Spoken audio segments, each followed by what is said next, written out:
দাওয়াত তো দিতে আছেন ইনশাআল্লাহ। কেমন আছেন সবাই? আমি ভয় পেয়ে গেছি, গায়ে ভাঙিয়ে বলবো নাকি? না ওই লোক লইছি, হ্যাঁ লোক লইছি। সবাই ভালো আছেন?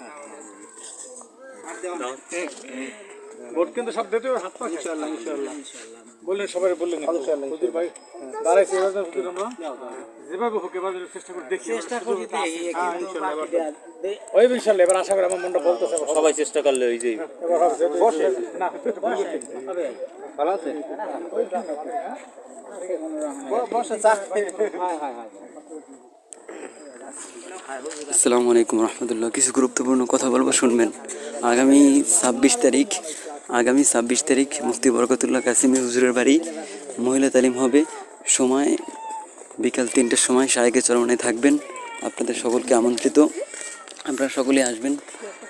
এইভাবেই মানুষকে মিছিল মিটিং কমাইয়ে দিয়া রায়পাশা করাপুর ইউনিয়নের নেতাকর্মীদের প্রতি দৃষ্টি আকর্ষণ করে বলছি, অথবা পুরো বরিশাল 5 আসনের যত নেতাকর্মী আছেন তাদেরকে বলছি যে এই মিছিল মিটিং কমাইয়ে বাদ দিয়া মানুষের কাছে কাছে যান, এতে কাজ হইব।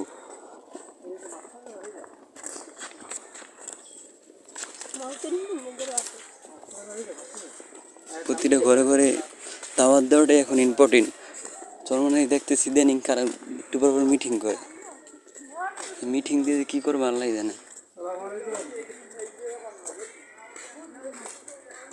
এইবার যদি শায়েখে চরমনায় না হইতে পারে, কিয়ামতের আগ পর্যন্ত আর হইব কিনা সন্দেহ আছে। সো আপনারা সকলেই একটু কষ্ট করে হলেও নামেন, সকলেই দাওয়াত দেন।